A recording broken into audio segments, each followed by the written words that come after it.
Jesegiel 47. Ou Testament, daar onder die profete, Jesegiel 47.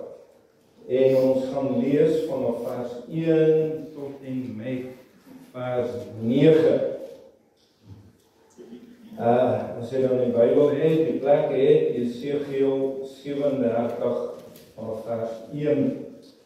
Daarna het hy my teruggebring na die ingang van die huis en kyk, daar het waters uitgestroom onder die drempel van die huis uit, na die ooste toe, want die voorkant van die huis was na die ooste toe, en die waters het weggevloei onder die regter symuur van die huis uit, suid van die altaar.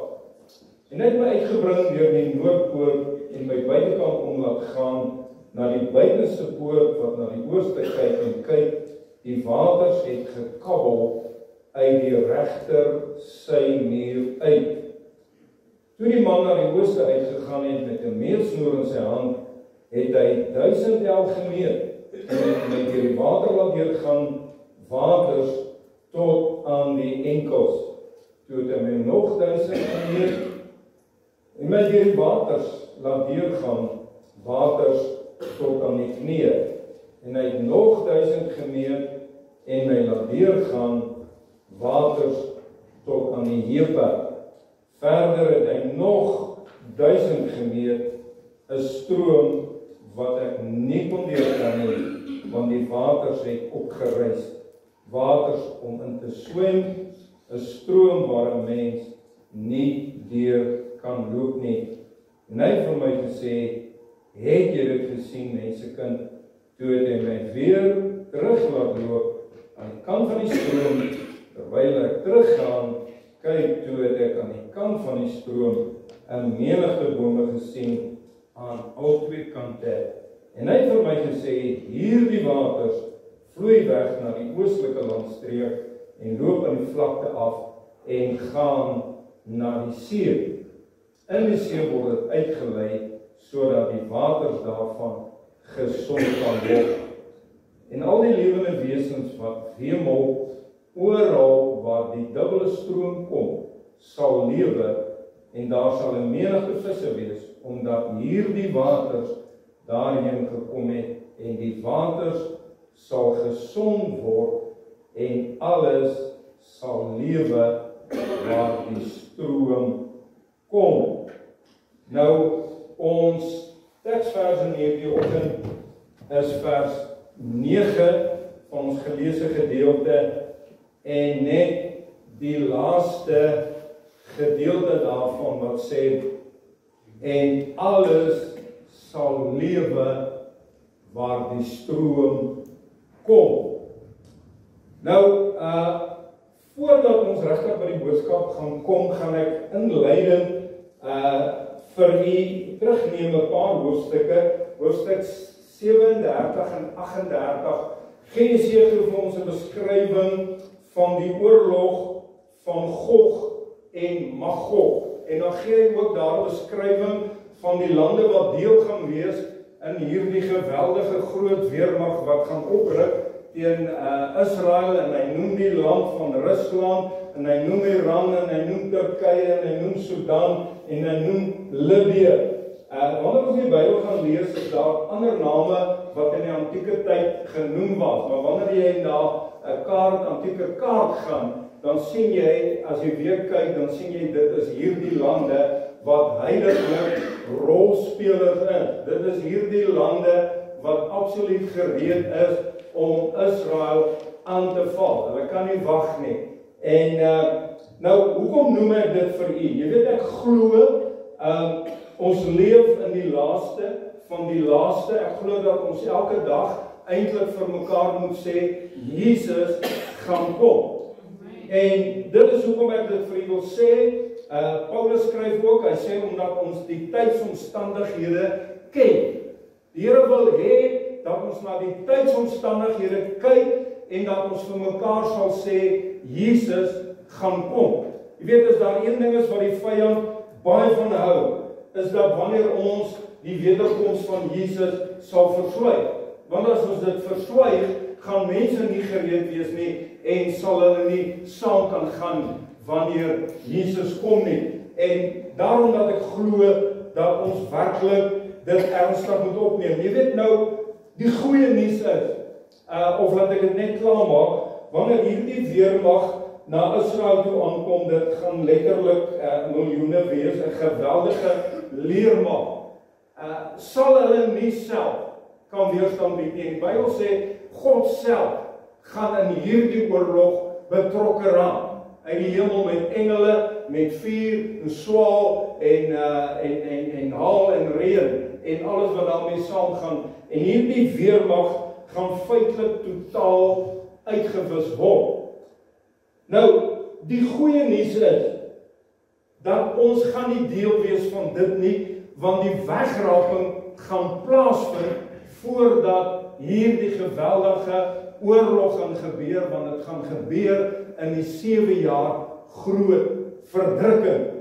Nou, al die ouens wat 'n studie maak van die eindtyd, sal vir jou sê, daar is niks wat nog moet gebeur voordat die wegraping kan plaasvind nie. Dit kan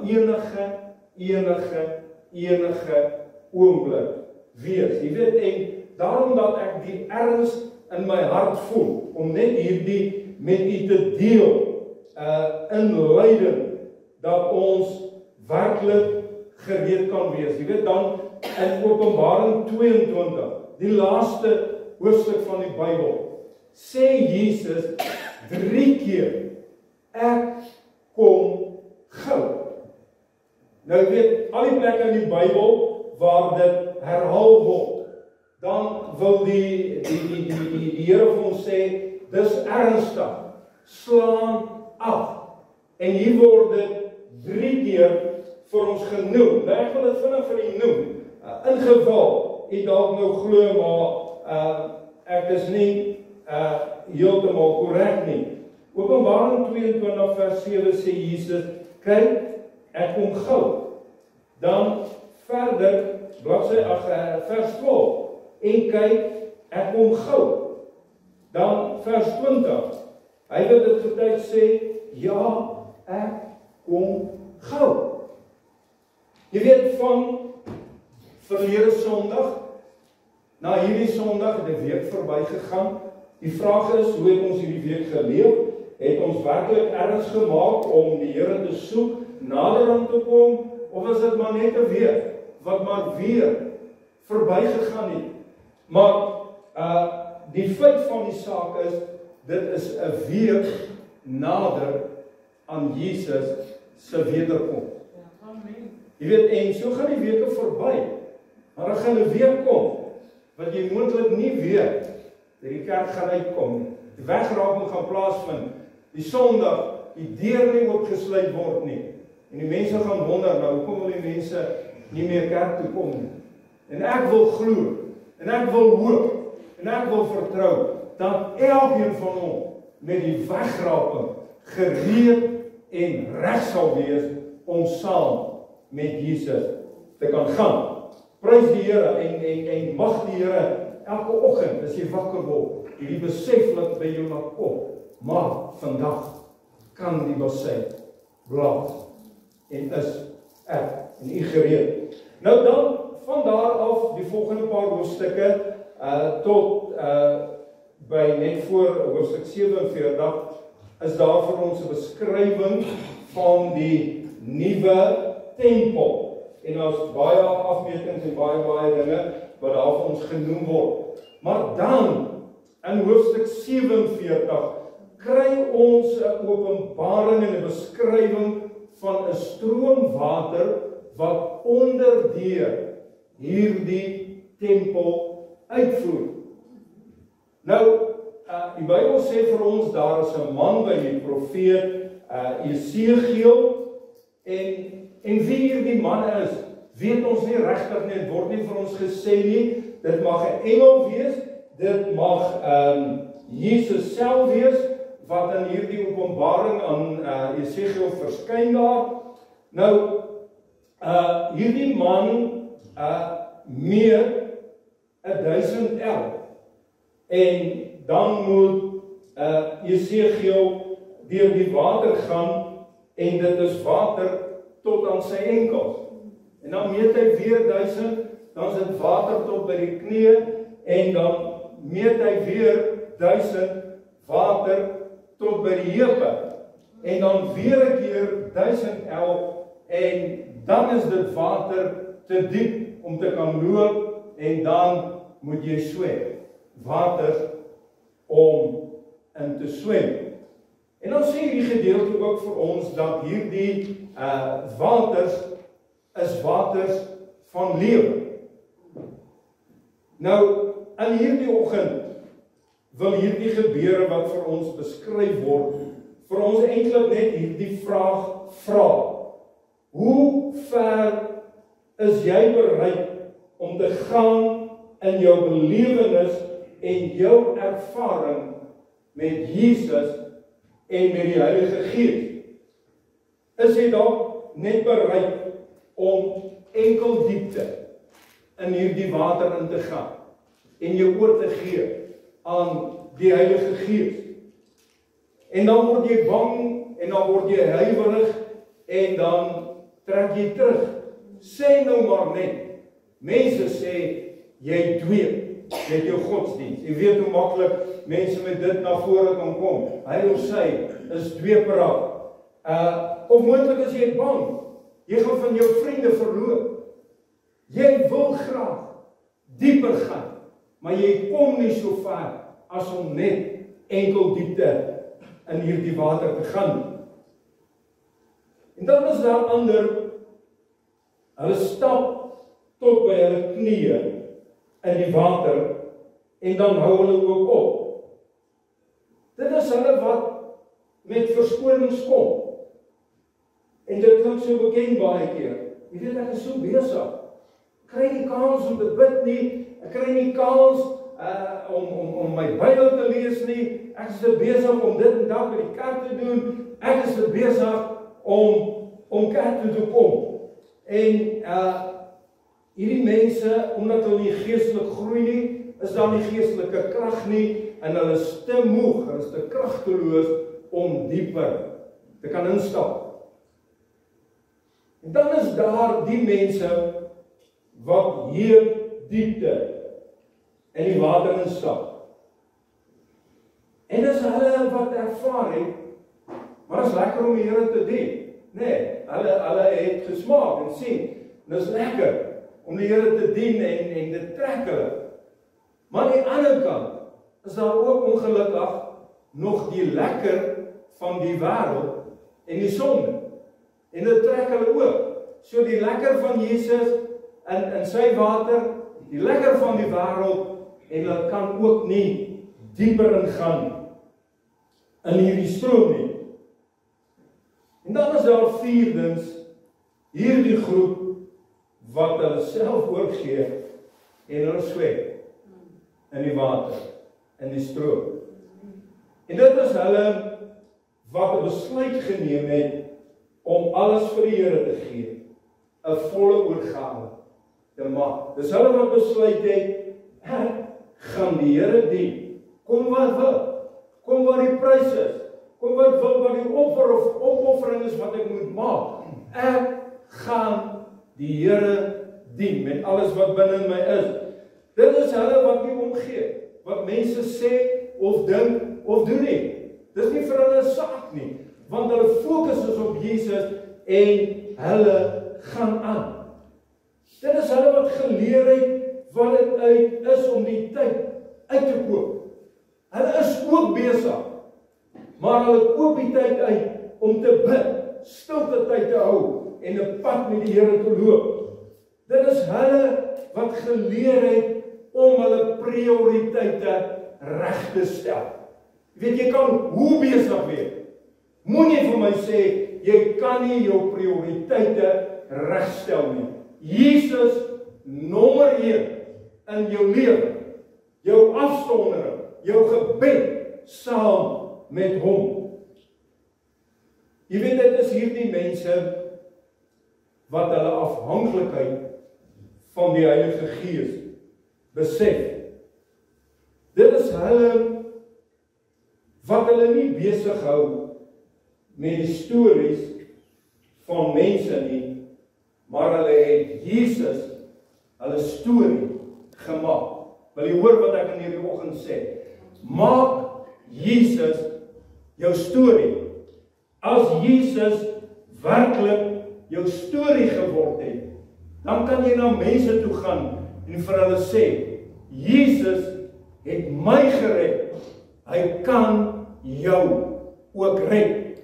Hy het my verander, hy kan jou verander. Hy het vir my vrede gebring, hy kan vir jou vrede bring. Hy het vir my alles geword, hy kan jou alles word. Jy weet, mense is moeg vir stories. Mense is moeg vir mense wat kla en steur. Hulle wil dit nie hoor nie. Mense wag vir die storie van Jesus. En u en ek moet daai storie uitdra. Jy weet, as elkeen van ons in hierdie kerkgebou kan uitbeweeg met die storie van Jesus, en ons kan elkeen iemand bring, as die kerk volgende Sondag vol. En as ons weer 'n keer kan uitgaan, en ons kan nog iemand wen met die storie van Jesus, is hierdie kerk te klein. Jy sien, Jesus wil hê dat sy storie vir ons meer 'n werklikheid word. Ons swyg te veel. Daar's mense daar buite. Hulle is moeg van die klagtes en die probleme. Hulle wil hoor Jesus leef. Hy is die antwoord, die oplossing. Te midde van die chaos van ons leef, is Jesus die storie wat ons met mense kan deel. Nou Pinkster 2025 wil vir ons hierdie een vraag vra. Is jy tevrede om net so 'n stukkie van jou lewe te deel met die Heilige Gees? Of wil jy jou oopstel sodat die volheid van die Heilige Gees in jou kom woon? Pinkstertyd wil vir ons beklemtoon die belangrikheid van die Heilige Gees. Jy weet, en volgende toe 'n kerk toe ry, kom ek by my, Pinkstertyd was lekker, ja, maar elke dag moet Pinkstertyd wees in ons lewe. Die Heilige Gees wat 'n ereplek in ons lewe het, wat ons vul en wat ons volmaak. Nou Jesus het gesê, dit is die Gees wat lewend maak. Vlees is van geen nut. Word oud en jy gaan daarmee heen. Nou, volgens 'n boodskap, daar is meer.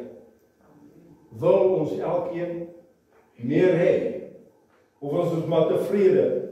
Jy weet, op aardse tydelike gebied, is ons baie geneig om die meer te wil hê en te aanvaar. As hulle vir jou verhoging gaan gee by jou werk, gaan jy nie sê nee nie, gaan dankbaar wees en dit vat. As jou pensioen meer wil gee, jy gaan bly wees, nee. Maar die Here wil hê dat ons geestelik verryk moet word.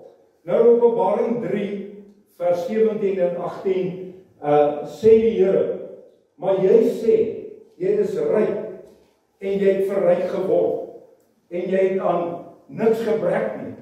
Maar jy weet nie dat dit jy is wat arm en blind en naak en beklaanswaardig is nie. En dan sê die Here, ek raai jou aan om van my te koop, goud wat deur vuur gelouter is, klere om jou naaktheid te bedek en salf om jou oë te salf. Pinkstertyd wil vir ons sê die absolute belangrikheid van die Heilige Gees. In 1 Korintiërs 6 sê Paulus, weet julle nie dat julle liggame 'n tempel is van die Heilige Gees wat in julle woon. Die Heilige Gees woon in ons. Hy wil deur ons spreek. Hy wil deur ons werk. Hy wil in beheer wees van ons lewe. Weet, daar is 'n voortdurende stryd tussen die vlees en die gees. En wanneer die bose by jou kom en jou dinge wil laat doen wat nie reg is nie, dan is dit die Heilige Gees wat vir jou sê, moenie. Toe Eva daai verbode vrug wou neem, was die Heilige Gees daar en hy het vir haar gesê, moenie, maar sy het besluit om teen dit te gaan. En ek wil vir julle sê, daar is gevolge wanneer ons nie luister na die Heilige Gees nie. Dit is die Heilige Gees wat ons help om te verander. En ja, die mens verander soms so moeilik, maar vertrou die Heilige Gees. Nooi die Heilige Gees in jou lewe in. Vra hom om jou te verander. Die Heilige Gees wil harde wil hy sag maak, sodat ons soos klei in die hand van die Here kan wees. Dit is die Heilige Gees wat alles wat die Here nie behaag nie, alle valsheid en wat ook al kan wegneem, sodat ons in ware opregtheid die Here kan dien. Dit is die Heilige Gees wat ons leer om in ware liefde te wandel. Dit is die Heilige Gees wat ons help om in vergifnis en vryspraak te kan lewe. Dit is ook die Heilige Gees wat ons waarsku wanneer die duiwel dinge ons pad langs wat wil bring. Dit lyk vir ons na 'n kitoplossing en eintlik is dit 'n trap van Satan. Dan is dit die Heilige Gees wat vir jou sê, wees versigtig. Kyk mooi. Hierdie is nie van die Here nie. En baie mense sou hulle al baie hartseer gespaar het as hulle nie oorhaastig en impulsief dinge gedoen het wat hulle gedink het is van die Here, maar wat maar net 'n lokval van Satan was. Ek wil vir u vra, is jy bereid om die volle eindpad te loop? Is jy bereid om jou oor te gee in hierdie stroom van God, stroom van lewende water? Jy weet, in hierdie stroom is jy veilig. Mense is baie keer bang vir 'n stroom, né? Maar hierdie een stroom hoef jy nie bang te wees nie. Gaan nie verdrink nie. Gaan nie seer kry nie. Gaan niks slegs met jou gebeur nie. Teendeel, gaan iets wonderliks met jou gebeur. Die Bybel sê, bring lewe. Daar's lewe in God se stroom van die Heilige Gees. Dis net vir ons om in te val. Baie mense kan alself geniet wanneer hulle in swembad inval. Nee. Maar God sê, kom val in my stroom. En ons moet net besef wat is belangrik vir God en laat ons daarmee saamgaan. Nou, ten slotte, daar is ook 'n stroom van die bose. 'n Stroom van sonde, van ongeregtigheid, van verslawing, van veg en beklei en onmin. En kies in die oggend, wat 'n stroom wil jy wees? Openbaring 22 vers 1 sê, en hy het my getoon, 'n suiwer en helder rivier, wat uit die troon van God en die Lam uitstroom. En dan net bietjie verder, dan sê hy, dat almal wat hoor, kom. Hy sê, laat hom wat wil, kom drink. En hom wat dors het, laat hom drink. Al wat die Here in die oggend vir u vra, hoor jy dat die Here jou roep na sy lewende water? Is jy gewillig om te kom? Nou wat jy moet doen, is drink. Nou hierdie stroom kan jy swem, jy kan ook daarvan drink. Dit is nie wonderlik nie. Dit is so skoon. Kan swem en drink in God se stroom van lewe. Weet, dit is so ironies dat baie mense is in hierdie stroom van boosheid, van sonde en glad nie bekommerd nie. Want dit is 'n stroom wat jou gaan verwoes, wat jou gaan vernietig. En hulle bly maar heel gelukkig in daai stroom, donker stroom van die bose. En wanneer God ons roep om in sy stroom te gaan, is dit asof mense huiwerig is, bang is. En in hierdie oggend wil die Here vir ons, as sy mense vra, sy kerk vra, is jy bereid dieper in te loop, sodat jy kan swem, die volheidslewe. Ons hoor baie keer die volheidslewe. Dit is dit. Gee alles. Gaan in God se volheidslewe. Gee jouself oor. Soek hom. Maak hom eers in jou lewe en sien wat God in jou lewe vir jou gaan doen. Prys die Here, dit was lekker in die Here se teenwoordigheid, in die stroom van die Here. Ja, wie nou kon dink, dat is vir ons 'n stroom, nee, die Gees, stroom, rivier. Geniet God se rivier, God se lewende water, God se Heilige Gees, in jou, by jou, met jou. Enjoy. Gaan met die vrede van die Here, ons gepraat, ons ons gaan net afsluit met gebed, en daarna gaan die Here vir die seën, gaan in die stoel, kom ons sluit af met gebed. Here, ons wil net vir u sê, baie dankie, vir hemelse moontlikheid, soos hierdie, waar reën van die hemel neerdal, en waar ons net in die stroom van u, onsself kan oorgee, en geniet, en verlustig, en die seëning, die heerlikheid, die teenwoordigheid, die aanraking, ons waardeer dit. Dis lekker in die teenwoordigheid, lekker in die lewende water. En dankie dat ons kan drink, nou en elke dag van ons lewe. Hou ons naby aan u, hou ons gereed, wanneer u wil sy laat, ons wil saamgaan. My gebed is hier, seën elkeen, klein en groot, hou die hand op ons, versterk ons in die Gees, en bring ons weer allemaal so by mekaar, dat ons in die wondernaam van Jesus Christus, ons Heiland, ons Verlosser, en ons Koning, en ons prys en loof u naam. Amen. Amen.